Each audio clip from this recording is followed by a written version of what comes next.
dawuh babagan nuwun sewu. Menika wonten Kahyangan Suralaya kok mambu bis nika kados pundi? Mambu bis sing solar nika to. Ayo.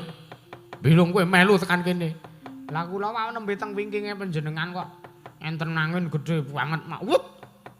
Saknalika mapan teng mriki. Dawuh kados pundi Bu Kulun? Panjenengan ulun bakal dawuh kelawan jeneng kita. Ingkang sepisan ulun njaluk supayane jeneng kita aja ngamuk ana ing Karang Kadempel. Lho, nuwun sewu. Kiai Semar Badrana mriku badhe kula boyong wonten negari kula. Ing Madyantara, awit negari kula ing Madyantara menika nedheng ke Taman Magebluk. Mas Trama Sidam sekaring bawana langgeng. Kakang Narada, Kakang Resi Kaneka Putra. Ndadosaken kaget penggalih paduka Kakang Resi Kaneka Putra anggen ulun piji arawuh wonten ngarasa ulun Kakang Kaneka Putra. Mergen Sang Marudayang Pak Pong. Buk bolong kali cedhe sapa sing gawe punapi Adi Guru. Paduka miji dhumateng pisanipun ingkang rageng sithik pangudal-udal Adi Pramesti Bathara Guru. Iwang Jagat Pramudita. Adi Guru Manikmaya. Inggih Kakang Narada. Babar pisan Kakang panjenengan ulun menika mboya. Ngira-ngiraos kurmatipun panjenengan ulun inggih ingkang rayipun Manikmaya. Dumateng ngarsa jengandika paduka Kakang Resi Kaneka Putra keparengan nampi pudya pangastawanipun ingkang rayipun Manikmaya Kakang. Nggih, nggih. Adi Guru sampun ingkang raka tamping sidhep angudal-udal tambi. Kanthi bombong rosing manahipun ingkang rageng sidhep angudal-udal Adi Guru. Mboten langkung kula ngaturaken salam taklimipun ingkang rageng sithik pangudal-udal mugi katur wonten ngarsanipun paduka Hyang Adi Pramesti Bathara Guru Adi Guru Manikmaya. Kakang Narada inggih sampun ingkang rayi tambi ulun tambyak karya Cundaka Panglingga Murda Kakang mboya liwat mugi kaskecakna lenggah jengandika Kakang Resi Kaneka Putra Kakang. Iki Adi Guru sampun mboya kirang prayogi. Indra padha kanthi raja sak prapta kita ulun timbali. Baunuk-unuk iki Dewaji. Iwang Adi Pikulun. Manikmaya Rama Pukulun. Pareng paduka miji dhumateng wiswanipun ingkang putra ing kayiwangan Indra Lokapun Surawati. Pareng wilujeng wiswanipun ingkang putra kula ngaturaken sembah bekti kula kunjuk Rama Pukulun. Ya ulun tampa mboya lewat mangestu ulun tampanana. Indra baunuk niki sampun ingkang putra tampi.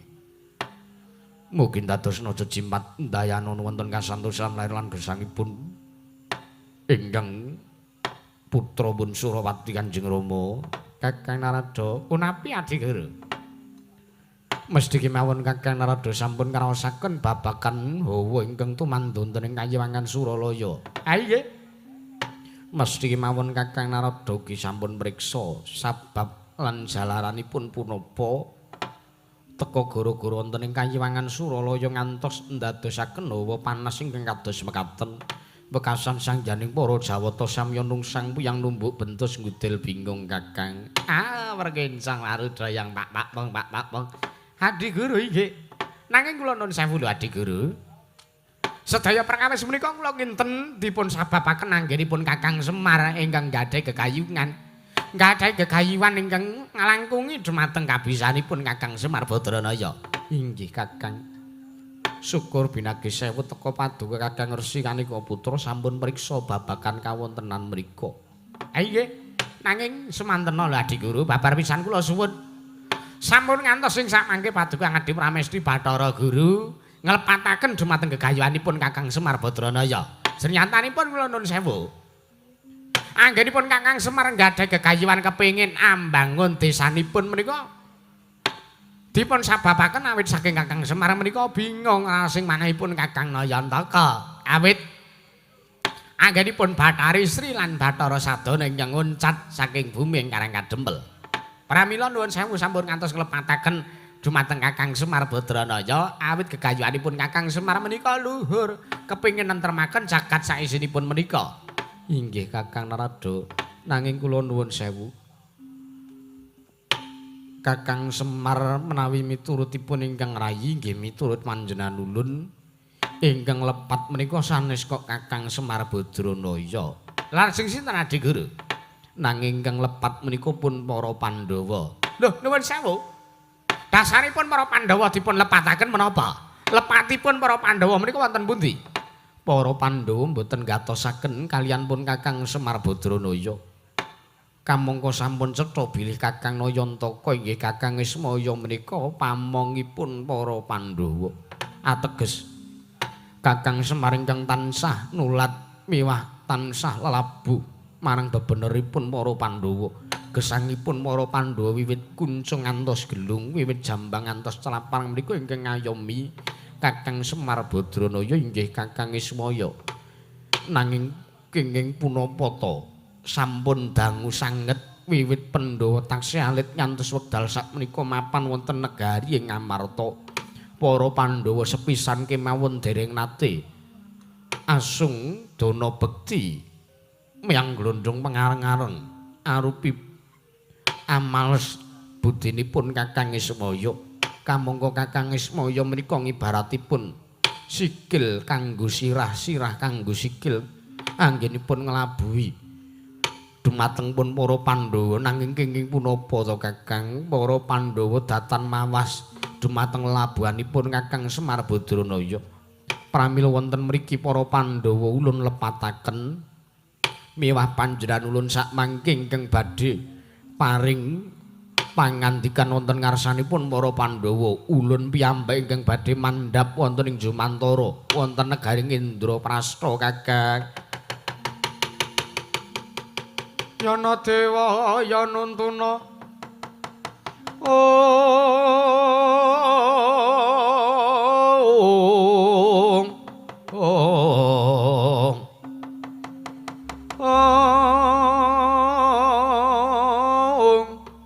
Nuntuna wong aparang wong aprang jas padha sarsaran.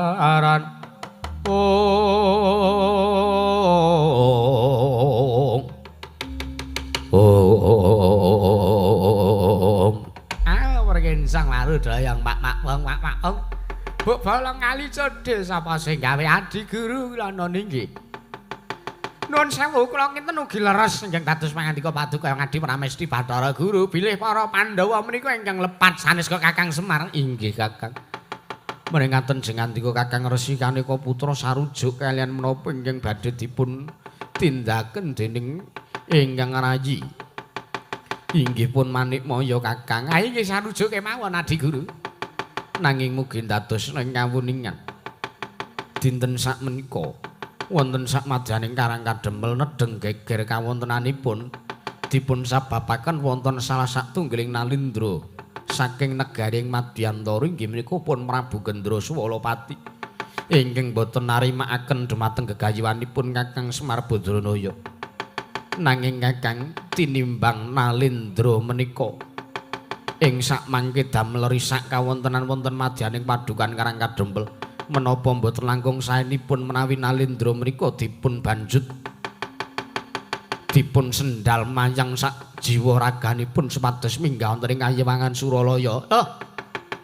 Prabu Gendra Swalapati supados sinendal mayang minggah wonten ing Kayewangan Suralaya. Ginanipun menapa Adi Guru? Awit kula nuwun sewu kula kinten tinimbang pun Prabu Gendra Swalapati menika damel risak ing kawontenan Karang Kadempel. Mongko Kakang Ismaya menika mboyanan ndang lepat. Nanging ingkang lepat menika pun para Pandhawa menapa langkung saenipun menawi Prabu Gendra Swalapati menika ngamuk wonten negaring Indraprastha.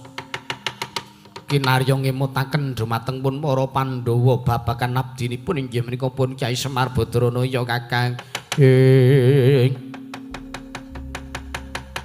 Pandhita kang kinarya wangsit pindha kombang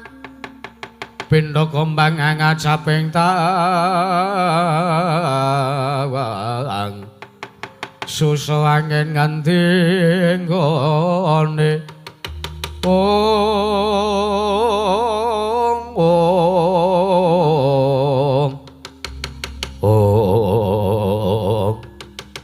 ayo mrang maten kersa paduka Wangadi Pramesti Bathara Guru lirana ing samangke ingkang ngraka ing sithik mangudal-udal nyuwun pamit nyinendal mayang dumateng pun Prabu Gendra Swalapati inggih Kakang babar pisan supados wekdal sak menika ugi Prabu Gendra Swalapati minggah wonten ing Kayewangan Suralaya Kakang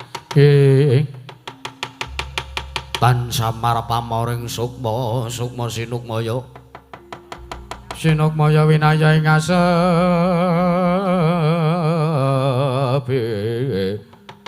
pambukaning warana tarlen saking liyep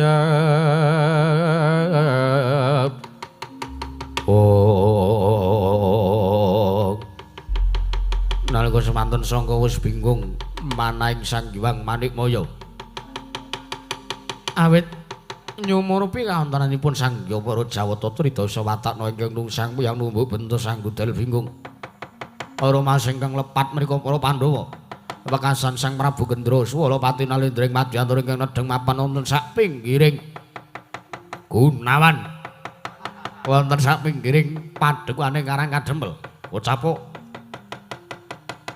kaya matek wujuding dayaning guntur gendi guntur angin tumedha wonten ing Madyapada nalika semanten anyendal mayang laraganipun Sang Prabu Gendra Swalapati jelek saknalika mapan wonten majaring Kayewangan Suralaya.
Swalapati padha kanthi raharja sak prapta kita. Waduh, Pukulun.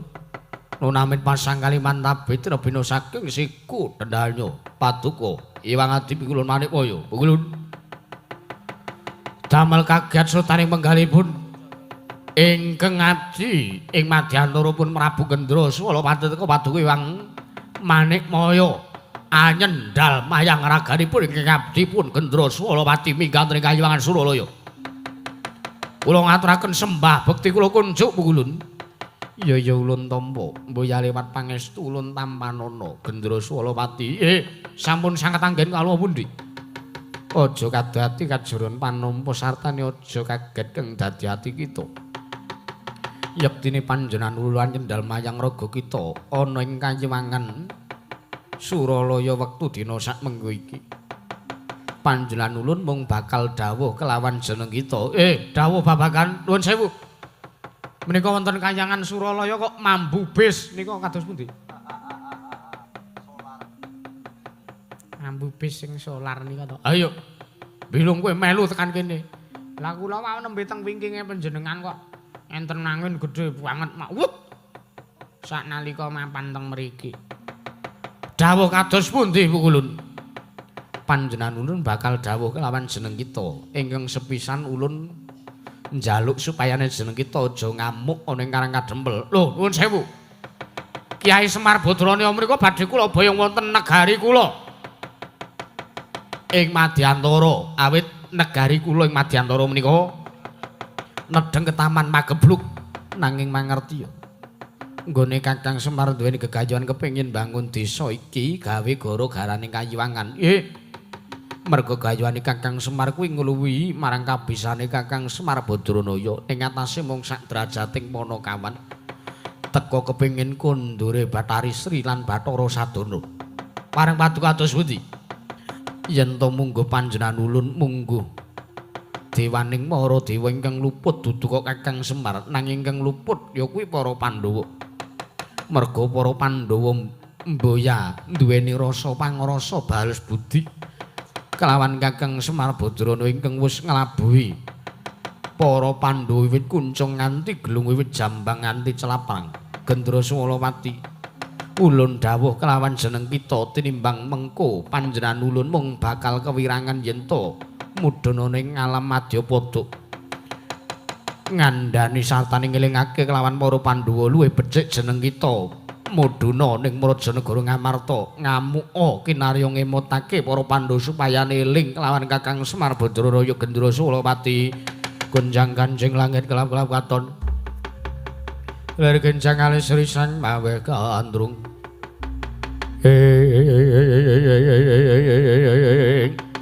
latala jagat pangestu karo tur jagat ulun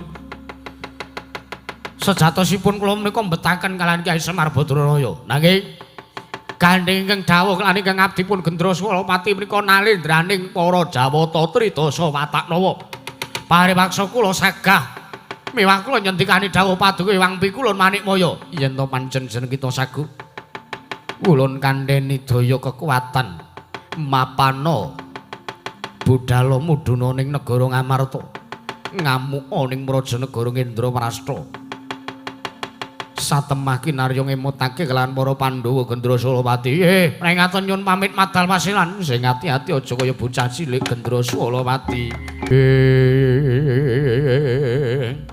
Kakang Narada sampun ngantos negakaken dumateng pun Gendra Swalawati. Ai Adi Guru paduka kados pundi?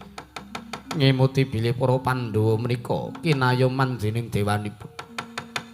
Awi ulun dherekaken supados ngawat-awati tindhaipun Gendra Swalawati Kakang. Sumawi monggo kula dherekaken Adi Guru.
maka ngrasa sumbar bawalindru bumi kencing kumaluda kuntara katup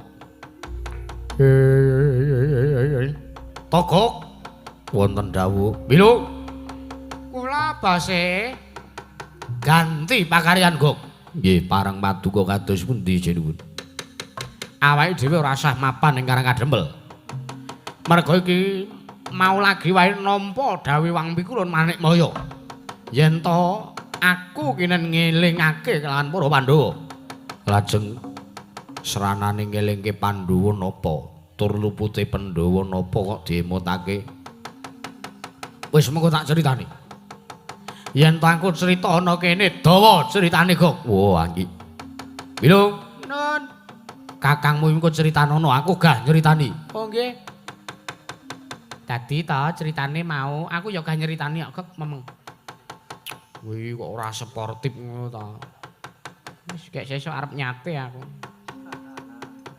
bengi ming momba mambu lajeng pareng paduka kados pundi sinuwun togok nun bilung nun wektu dina iki budhal ning negara Ngamarta gok monggo kula dherake sinuwun mangga Bas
tarate